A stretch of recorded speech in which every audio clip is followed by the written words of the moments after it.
ഇപ്പം സേവാഭാരതി പോലുള്ളൊരു സംവിധാനം ചെയ്യുമ്പോൾ ഇപ്പുറത്തെ സൈഡിൽ ഭക്ഷണം കൊടുക്കുന്നൊരു സംവിധാനം ഉണ്ടാക്കുന്നത് അങ്ങനെ ഒരു ബദലാണോ ശരിക്കും ചെയ്യേണ്ടത്?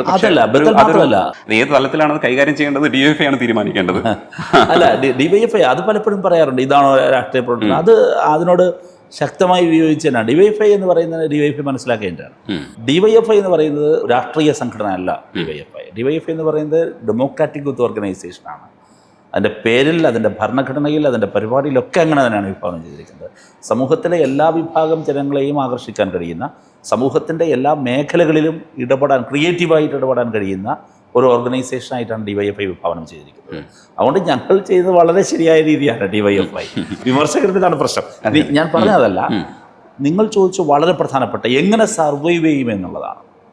ഇപ്പോൾ ഒന്നുമില്ലാതിരുന്ന ഡൊണാൾഡ് ട്രംപ് വരുന്നു, എന്നിട്ട് വളരെ ഫലപ്രദമായി ഒരു തെരഞ്ഞെടുപ്പ് സോഷ്യൽ എഞ്ചിനീയറിങ്ങിലൂടെ തെരഞ്ഞെടുപ്പിനെ അട്ടിമറിക്കും. 1992 ബാബരി മസ്ജിദ് ധ്വംസനം കഴിഞ്ഞാൽ 2002 ഗുജറാത്ത് വംശഹത്യ.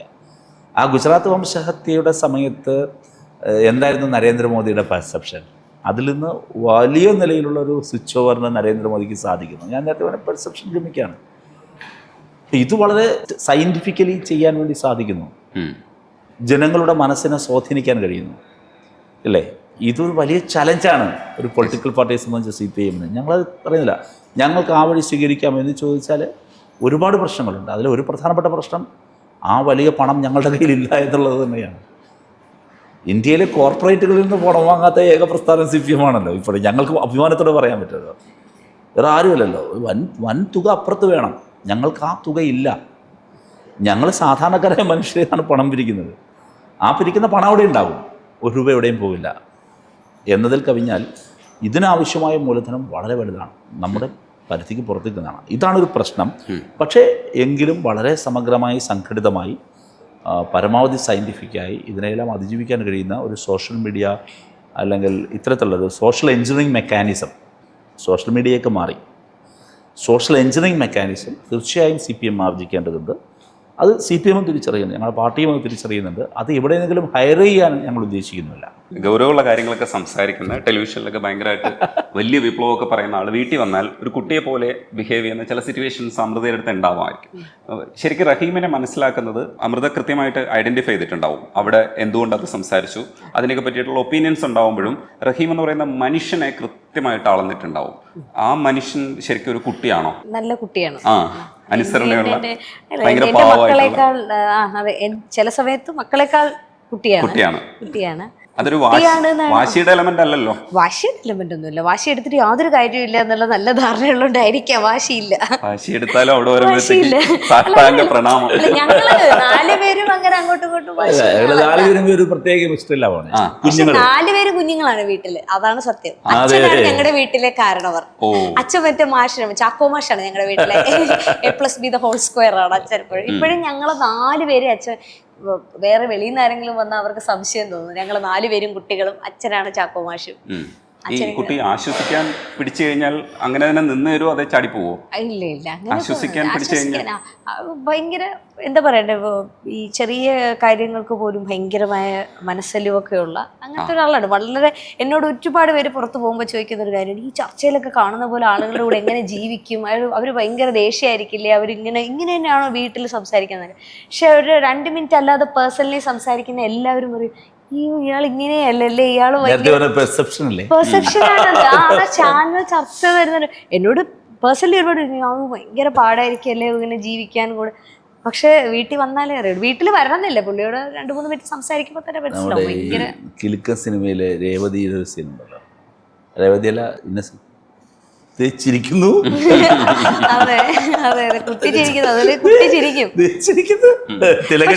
ചെറിയ തമാശകളൊക്കെ ആണെങ്കിലും വളരെ പൊട്ടിച്ചിരിക്കുന്ന, അതെനിക്ക് ഞങ്ങൾ 4 പേര് ഏകദേശം ഒരേ ടീമായിരിക്കും. വീട്ടില് നിങ്ങളെല്ലാവരും കോമഡി കാണാൻ ഇഷ്ടപ്പെടുന്നു. അല്ല, എനിക്ക് തോന്നുന്നു കുറച്ചുകൂടെ ഗൗരവമുള്ള സിനിമകൾ കാണുന്ന റഹീമാണ്. അല്ല, സിനിമ ഞങ്ങള് എല്ലാവരും. എൻ്റെ ഒരു ഇഷ്ടപ്പെട്ട ജോണർ എന്ന് പറയുന്നത് ഒന്ന് ത്രില്ലർ ഭയങ്കര ഇഷ്ടമാണ്, ദെൻ കോമഡി ഭയങ്കര ഇഷ്ടമാണ്. ഇത് രണ്ടാണ് എൻ്റെ ഇഷ്ടം. നമുക്ക് എല്ലാവർക്കും ഇഷ്ടമാണ്. പക്ഷേ ഈ ഫാമിലി ഓറിയന്റഡ് ആയിട്ട് നമ്മുടെ ഒരു ആകാശദൂത് പോലുള്ള ആ മെലോഡ്രാമകൾ എനിക്ക് അങ്ങോട്ട് കാണുമെങ്കിലും എനിക്കതങ്ങോട്ട് എൻ്റെ ടേക്കല്ല അത്. ഞാൻ യാത്രകൾക്കിടയിൽ ഭയങ്കര രസകരമായി എനിക്ക് തോന്നുന്ന ഒരു കാര്യം, നല്ല ഇതുപോലുള്ള ത്രില്ലർ സീനുകൾ, നല്ല അത്തരത്തിലുള്ള അഭിനയ മുഹൂർത്തങ്ങൾ, അവിടെയും മെലോ ഡ്രാമയിലേക്ക് പോകാറില്ല. എനിക്ക് ഭയങ്കര ഇഷ്ടമാണ്. പിന്നെ കോമഡി ഭയങ്കര ഇഷ്ടമാണ്. ഞാനിപ്പോൾ റീസെൻ്റായിട്ട് മറിമായത്തിന് ഭയങ്കര ആരാധകനാണ്. റിപ്പീറ്റ് വാച്ചാണ്. മറിമായത്തിൽ ഇത് കാണുന്നുണ്ടെന്ന് എനിക്കറിയില്ല. ഞാൻ ഈ കഴിഞ്ഞ ദിവസമാണ് ഉണ്ണിരാജയെ കണ്ടത്. ഉണ്ണിരാജയെ YLF-നിടയിലാണ് കണ്ടത്. ഉണ്ണിരായോട് പറഞ്ഞു, ഞാൻ നിങ്ങളുടെ സ്ട്രോങ് ആരാധകരാണ്. ഞാൻ ഉണ്ണിരായോട് കുറേ എപ്പിസോഡ്സ് അങ്ങോട്ട് പറഞ്ഞു. അയ്യോ ഭയങ്കര രസമാണ്. അയാളെ ഇതുണ്ടല്ലോ, അതോടെ ഓപ്പറേഷൻ ജാവയിലെ അതേ അഖിലേഷ് ഒറ്റ സീനല്ലേ,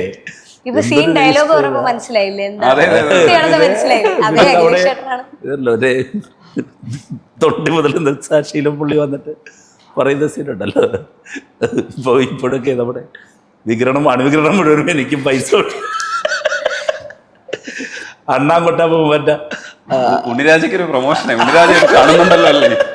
അല്ല, ഉണ്ണിരാജന്റെ വലിയ ഫേവാണ്. ഉണ്ണിരാജ മാത്രമല്ല, ആ മറിമായത്തിലെ കുറേ ആളുകളുണ്ട് വളരെ നാച്ചുറലായിട്ടൊന്ന് ഹാൻഡിൽ ചെയ്യുന്നത്. ഇപ്പോൾ നമ്മുടെ പട്ടാമ്പിക്കാരൻ, അയാളുടെ അതിൽ പ്രധാനപ്പെട്ട നടൻ മണികണ്ഠൻ പട്ടാമ്പി ആ പ്യാരിജാതൻ്റെ ക്യാരക്ടർ ചെയ്യുന്നത് എന്തൊരു ജെന്യൂൻ ക്യാരക്ടറാണത്. അത് നമ്മൾ നിസ്സാരമായി അല്ല, ഞാനതിൽ കാണുന്നത് തുടർച്ചയായൊരു സീരീസ് ചെയ്യുന്നു.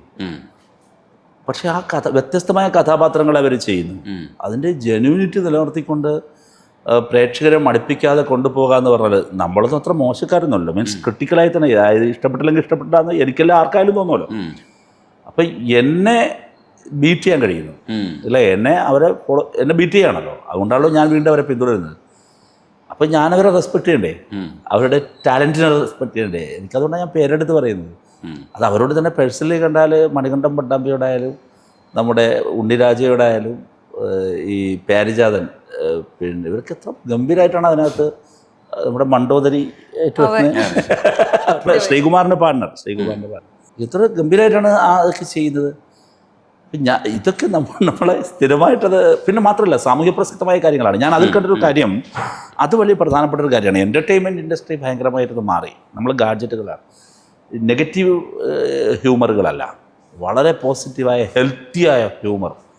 ആ ഒരു റിതം നിലനിർത്തിക്കൊണ്ട് പോകുക വലിയ പാടാണ്. അടുത്ത കാലത്ത് കണ്ട നല്ല സിനിമകളെ കുറിച്ചുകൂടെ പറയും, രണ്ടുപേരും പറയണം. നല്ല സിനിമകൾ കിഷ്കിന്ധാകാന്ഡം അത് ഇഷ്ടപ്പെട്ടോ? അമൃതയ്ക്ക് ഇഷ്ടപ്പെട്ടു. എനിക്ക് നന്നായിട്ട് ഇഷ്ടപ്പെട്ടു. പെർഫോമൻസ് പലതും പലതരത്തിലാണ്. ഇപ്പോൾ റൈഫിൾസ് ക്ലബ്ബ് ഗംഭീര മേക്കിംഗ് ആണ്. കഥ എന്തെങ്കിലും അതിൽ കഥയൊന്നുമില്ല, അതങ്ങനെ ചോദിക്കരുത്. ആ സിനിമയിൽ അതാണ് ആ സിനിമ ആവശ്യപ്പെടുന്നത്. എന്തൊരു മേക്കിംഗ് ആണ് ആ പടം. പിന്നെ ED ലാസ്റ്റ് കണ്ട ഞാൻ പറയുന്നത് എക്സ്ട്രാ ഡീസൻ്റ് എന്ന് പറയുന്നത് ആമിർ പള്ളിക്കലിൻ്റെ പടം. ആയിഷ കഴിച്ചപ്പോൾ എനിക്ക് ആമിറിനെ വിളിക്കണമെന്നുണ്ടായിരുന്നു. പക്ഷെ OTT-ലാണ് കണ്ടത്. പിന്നെ വിളിച്ചില്ല. പക്ഷേ ED കണ്ടപ്പോൾ ഞാൻ വിളിച്ചു. അത് സുരാജ് വെഞ്ഞാറമൂട് എൻ്റെ നാട്ടുകാരൻ കൂടിയാണ്. എത്ര ഗംഭീരമായിട്ടാണ് സുരാജണ്ണൻ അത് ഹാൻഡിൽ ചെയ്തിരിക്കുന്നത് ആ പടത്തിൽ. അടുത്തിടയ്ക്ക് ഇറങ്ങിയ ഒട്ടേറെ പടങ്ങൾ ഇങ്ങനെ അതിനും പിറകിലോട്ട് പോയാലും കുറേ പടങ്ങൾ. ഇപ്പോൾ തലവൻ എനിക്ക് നന്നായി ഇഷ്ടപ്പെട്ട പടമാണ്. പിന്നെ ബേസിലിൻ്റെ കുറേ പടങ്ങൾ, ഇതെല്ലാം ജയ ഹേ. ഞങ്ങളിതെല്ലാം കാണും കേട്ടോ. ഞങ്ങളിങ്ങനെ പേര് തന്നെ ഓർത്തു വയ്ക്കാത്ത രീതിയിൽ എല്ലാ സിനിമകളും പരമാവധി സിനിമയൊന്നും മിസ്സാകാതിരിക്കാൻ ശ്രദ്ധിക്കുന്ന ആളാണ്. ഇപ്പോൾ 2 തവണ ഇപ്പോൾ ബാക്ക്ലോഗ് ഉണ്ട്, അത് പൂർത്തീകരിക്കണം.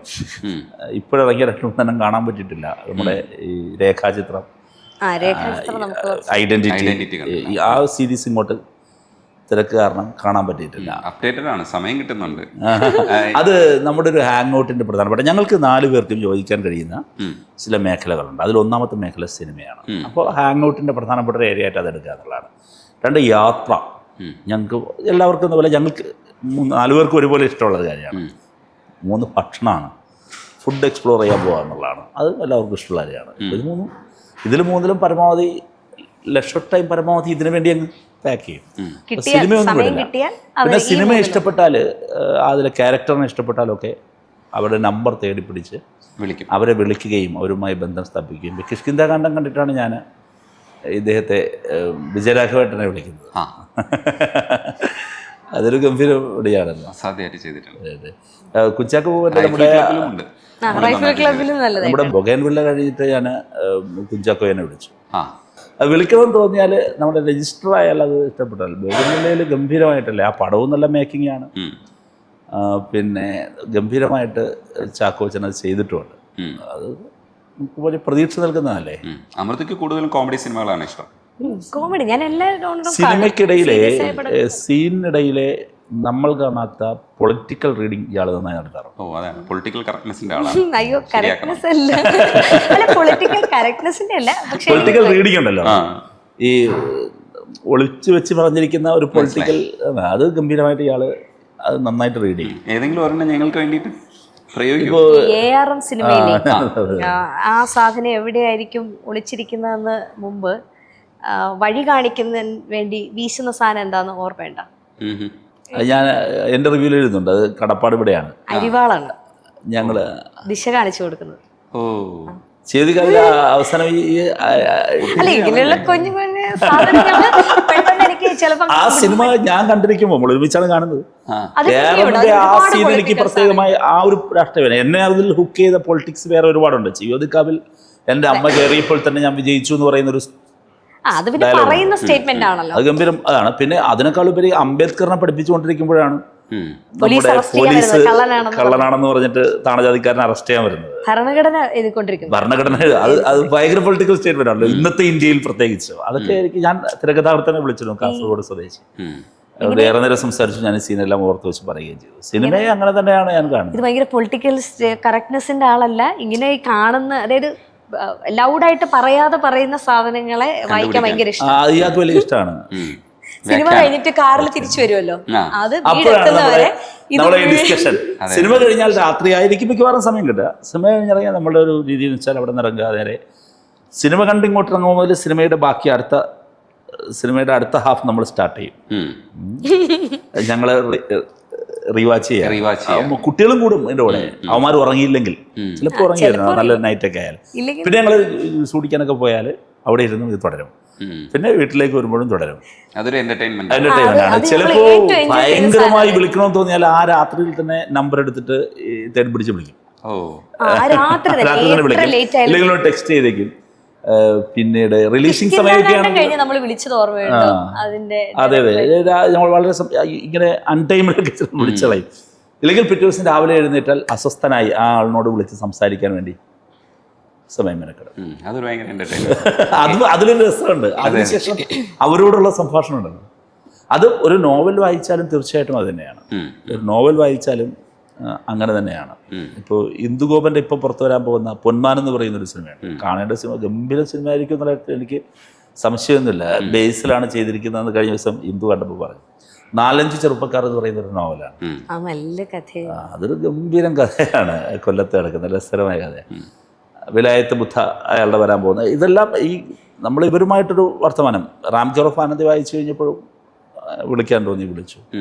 ഇങ്ങനെ പരമാവധി ഏത് വിളിച്ചാലും വായിച്ചു കഴിഞ്ഞാൽ അയാളോട് സംസാരിക്കാനും ആ ഗ്രന്ഥകർത്താവിനോട് സംസാരിക്കാൻ ഒരു സമയം കണ്ടെത്താറുണ്ട്. അതുകൂടിയാണ് നമ്മുടെ വായനയുടെ തുടർച്ച.